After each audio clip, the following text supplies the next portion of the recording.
Hey, everybody. Welcome back to another episode of Cinema A to B. Such a tremendous film. 1986 is Big Trouble in Little China. Written, directed, scored, etc., etc., etc. by John Carpenter. Kick us off, Alec. So this movie took several watchings for me to appreciate it. I'm going to tell you, the first time I watched it, I was like, this is terrible. Like, what the heck did I just watch? And I forget who first introduced me.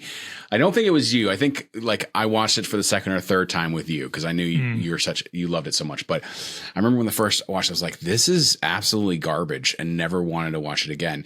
And I will tell you that my opinion of the actual quality of the film hasn't changed much over the years, but I love it. So, and a lot of that just comes from the dialogue and some of the great quotable stuff and just how absolutely ridiculous this movie is.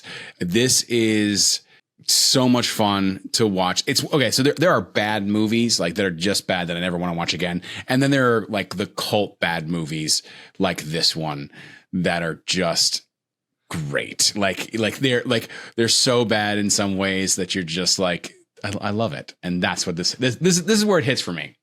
So it's not a bad movie though. Oh, it's not a great movie either. No, well, it's an enigma, right? It's an enigma. So, and we've talked about IMDb. You're going to mention it again.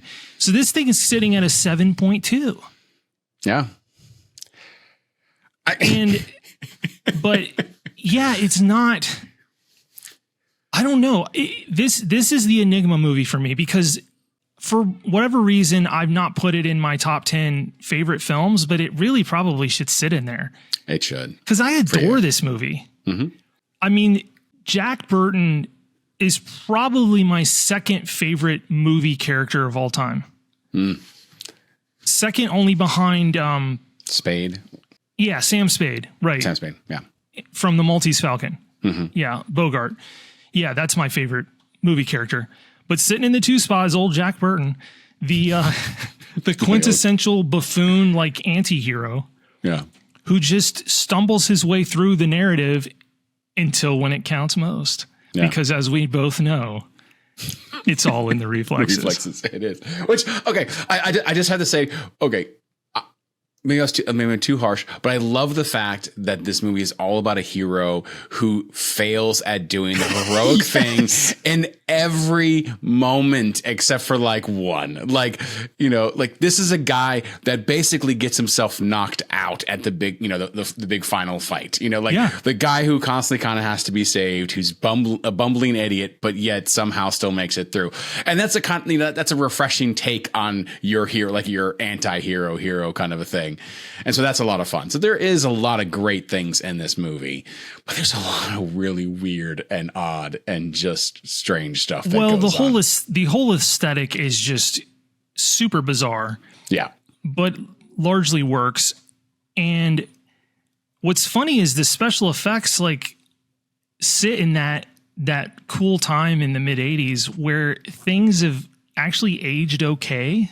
Mm-hmm. For like everything still feels pretty cohesive for the low end level of the VFX. Like they do.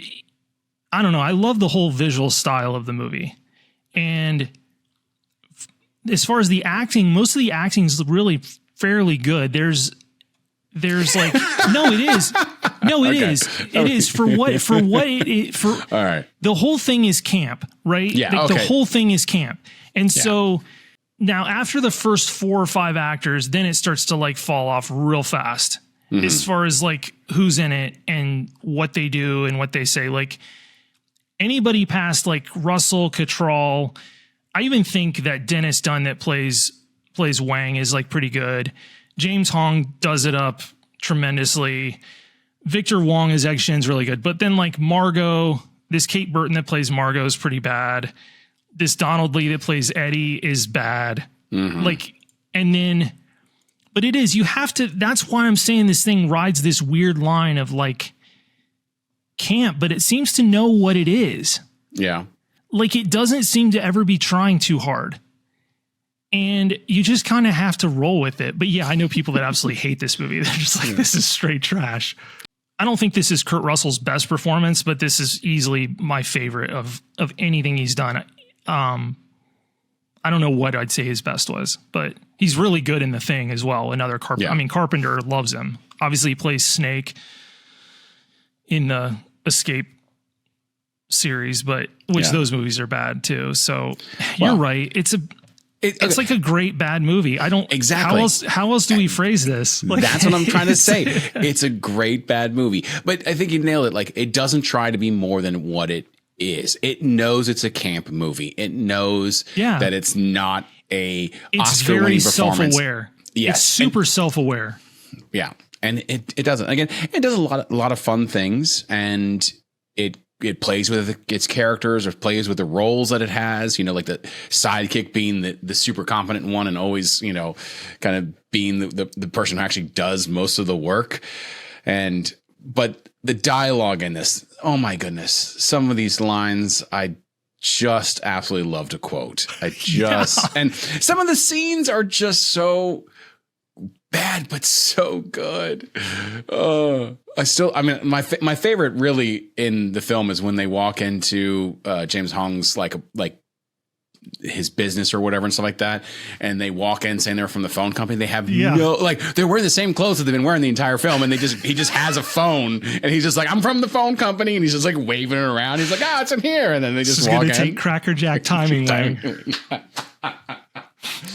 It's super smart. It's super smart dialogue. Yeah, but I find the character of Jack Burton, there's nothing else like him in all of cinema. There isn't.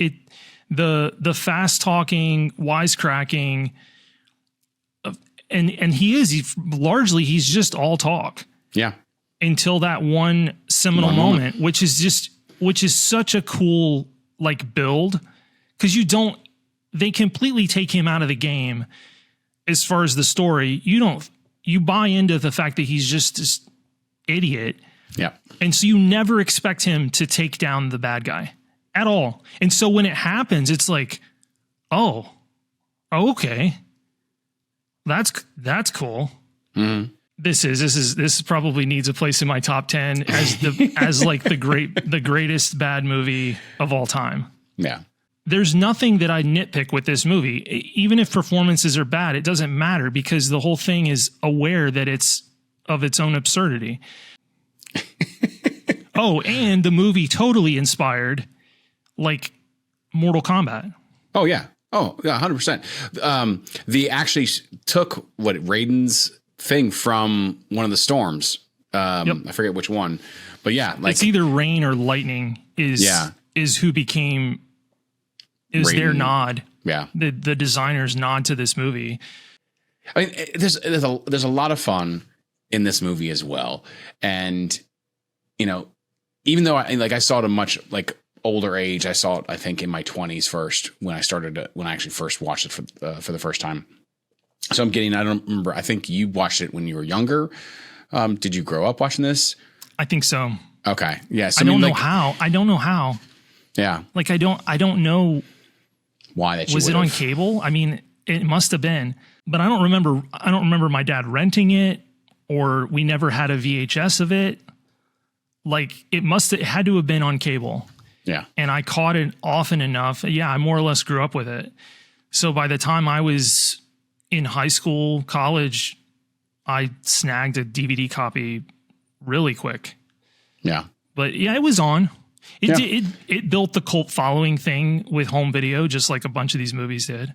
There's kind of two kinds of moviegoers. It's just like, you can either appreciate the ridiculousness of this stuff for what it is, or your brain's just not wired that way, and you need something. Basically, you probably only watch nonfiction movies, and you're just have no time for something this absurd. But it'll come out no more. What'll come out no more? Huh? Damn it. I always also like the line when the guy's talking, he's like, and it comes in a dream. And Kurt Russell's just like, what? Just like, Isn't he? He's like probably in a bathrobe at that point too. I think so. Yeah. It's just, yeah. That part's super funny where like he's like trying to be brought up to speed with Chinese myth and legend and stuff. And his head's just spinning. And you as the viewer are basically experiencing the same thing. It's just like, wait, what? Yeah. And he just kind of says it. Yeah, there's a little bit of exposition in this movie, but they mask it really pretty well.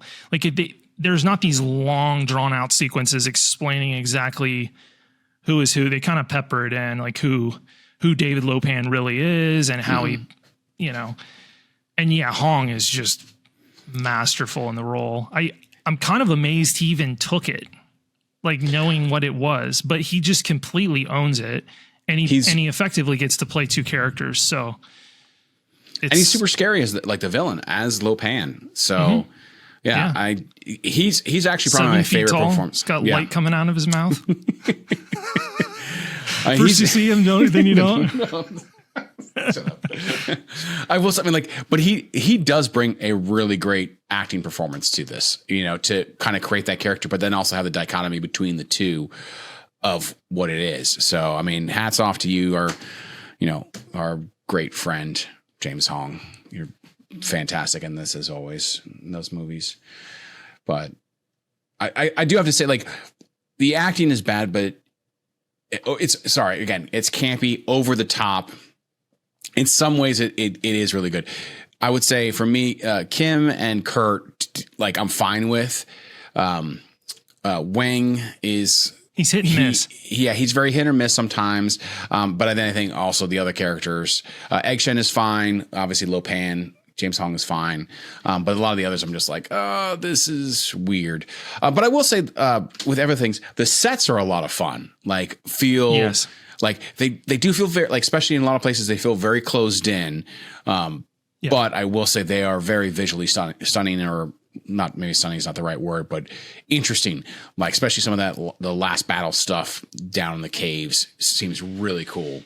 It's super unique, and it's all set. It's all closed set stuff. There's a few shots I think they shot. It looks like on location. It was either San Francisco or LA. I'm not going to pull it up at the moment, but the rest of it is just interior sets, and you can tell they didn't have a bunch of money, but everything feels like lived in and kind of grungy and dirty. Another movie that's got a really similar aesthetic as far as these cheap kind of lived in sets that work is the original Teenage Mutant Ninja Turtles movie. It's got this grimy kind of dirty subterranean feel, and this is what this movie has in spades, and it completely works.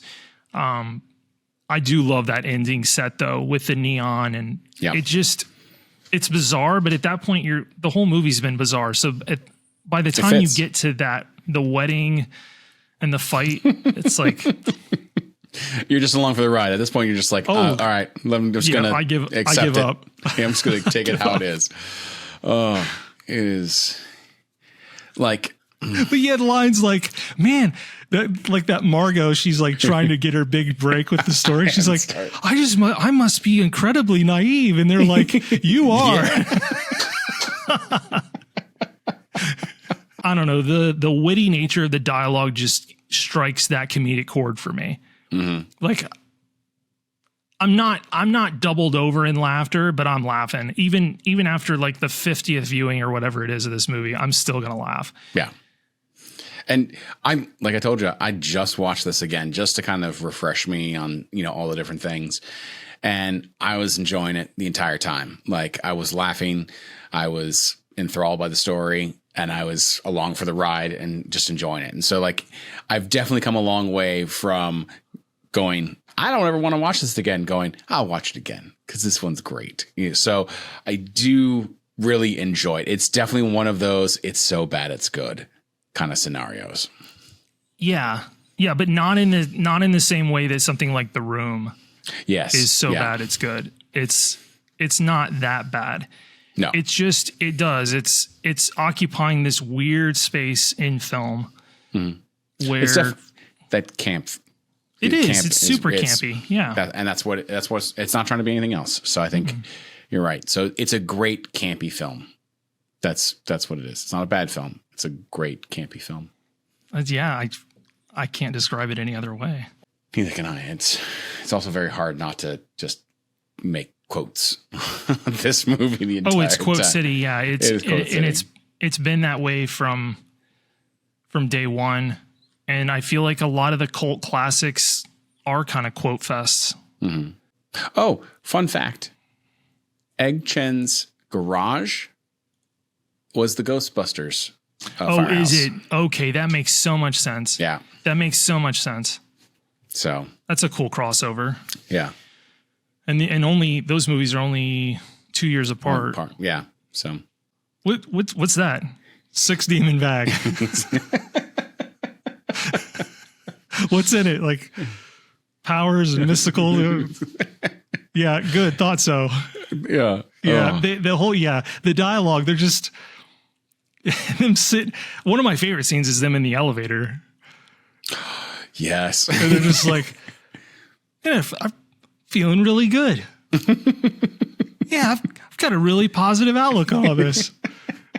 Is it getting hot in here? This is so much just let's talk quotes of this movie. Hey, this is what this podcast has always been about, is just you and I having a conversation about a movie. And in this case, it's a movie we both really, really love. Yeah.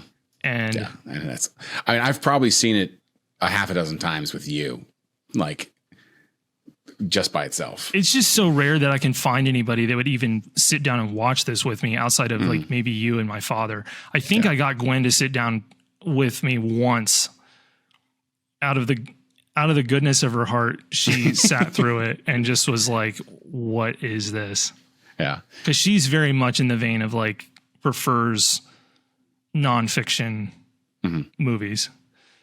This is way too clearly not nonfiction.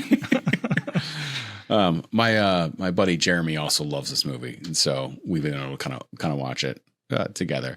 Laura's watched it once, and she said she liked it. So, but she is not rushing to see it a second time. And I think this tilts towards being a kind of a guy's film.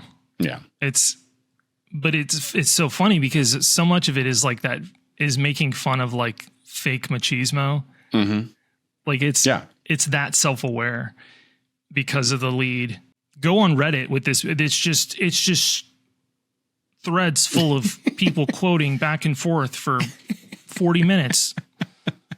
But yeah, everything's done at for the budget they had, everything's done at a high technical level. Mm-hmm. Like as far as the cinematography, everything's good to go. I've got the latest iteration Blu-ray remaster. Looks fantastic. You can see the film grain because it's kind of got a heavy grain to the 35 that they shot on. Looks fantastic. The sets still hold up like in high definition. Like I wasn't watching them going, oh, that looks cheap. I mean, the visual effects still with that 80s, like weird, stop motion compositing stuff. But, I mean, I love the whole, that all seeing thing that Lopan has that floats around the hallways and he shoots it. They're all just aghast that he would shoot it, and he's like, "You don't know until you try." It's like the character like does stuff that like I would do. Mm-hmm. Like if I got transported into the world of the movie, like I would do that. Yeah. But what happens if you shoot that thing? Let's shoot it. Let's find out. Yeah.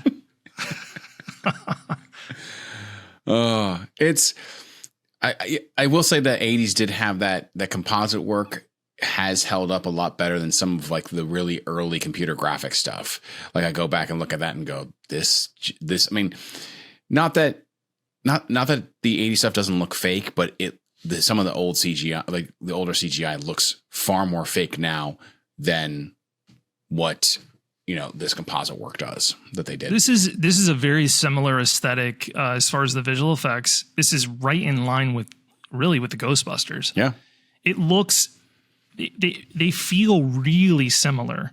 The use of light, like lighting effects and smoke with some composite work and then, you know, model work. And it didn't have a budget anywhere close to what I think Ghostbusters.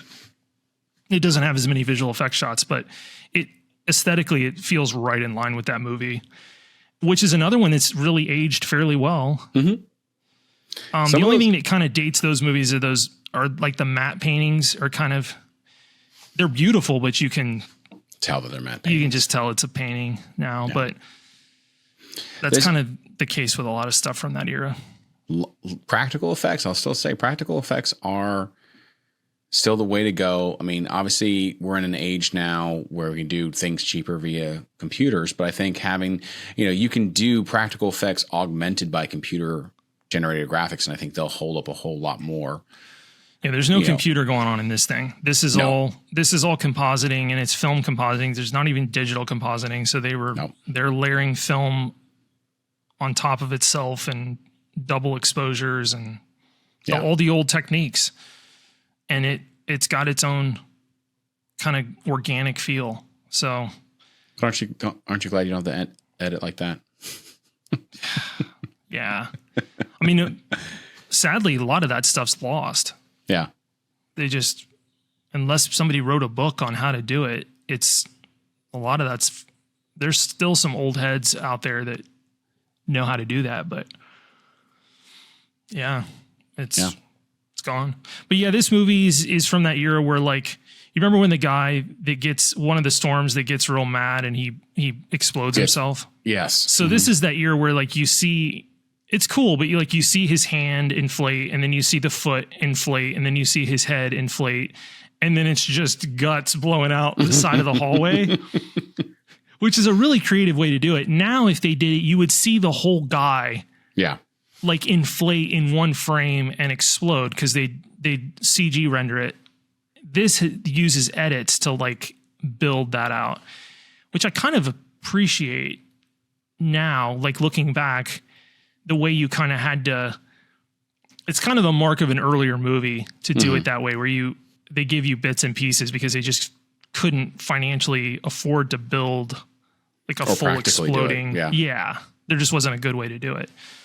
So that is that's definitely going to another giveaway to the era, but it lives in its own world, and it doesn't feel as dated as it should because the sets, like the fact that they're in this fictitious version of Chinatown in San Francisco, like the underworld, nobody's got some sort of old cell phone that they're carrying around. Like, obviously he's got that rotary dial phone. Like you said, he walks in, phone company, squirrels chewing on the wires again, or whatever he makes up.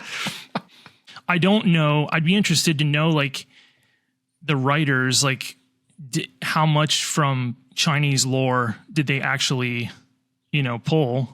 Or is this just all completely made up? So, because I've not delved. It's not that kind of movie where I've, like, dug real deep into, like, the inspirations for it. But I definitely know that it's become an inspiration for pop culture, video games, stylistically, just the way it looks. Like, it's spun off a bunch of stuff. And it was a total failure when it came out. It did. Nobody saw it. Well, it came out like right around with Aliens as well, or something like that, like right afterwards, or like during the Aliens hype, and just completely got overblown. Rolled. Yeah, it got rolled. Like, goodbye. Yeah, James Cameron was like, see you later. It actually tested apparently really well. So, like, they were expecting this really big box office, and it bombed. If I recall, the marketing was kind of garbage. Well, how do you market it? Like, what? Like, that was the problem. They didn't know how to market it. And if I'm not mistaken, they marketed it a little too seriously. Like, it was like I think I saw the trailer not too long ago, and I believe it's just got a classic voiceover on it. It was like, Jack Burton's got himself in big trouble or something, and it's the trailer's kind of darker in tone, and it doesn't have any of the jokes. So it's like it looks more serious than it ended up being. Like, it just wasn't, I don't know. They should have just pitched it as a comedy, which is basically what it is. So it is. It's supernatural comedy. Yeah. Campy, supernatural comedy. You got anything else? No, I really enjoy this film as much as I think it's the first time I did not like it, but I can say I thoroughly enjoy this movie. Yeah. This is not everybody's cup of tea, but no. And it may take like, if you don't like it the first time, that's okay. Sometimes it takes 2, 3, 6 viewings. In 2023, I don't think you're going to get somebody to watch this more than once if they didn't like it the first time, which, So. And I will say it definitely has held up better and is not as cringy as some other older movies that I've gone back to and watched. So, which is good. So, but yeah, I enjoyed it. All right. Well, that wraps us up for Big Trouble in Little China on Cinema A to B. Thanks everybody for watching. If you're watching on YouTube, go ahead and hit subscribe and the bell. If you liked our conversations on here, we're going to drop these every Monday. And then audio only, appreciate you for tuning in. And got plenty more of these coming out weekly. And a lot of them already ready to go, sort of, kind of. Sort of, yeah. But we hope you watch more movies, even though we're in the period of strike. There's still plenty of stuff out there to watch, although I am bummed on the Dune Part 2 delay. But it is what it is. So go back catalogs, rewatch stuff from your childhood. Oh, there's plenty. There's more movies you can possibly watch in a lifetime. So. Yeah. All right. Thanks, everybody.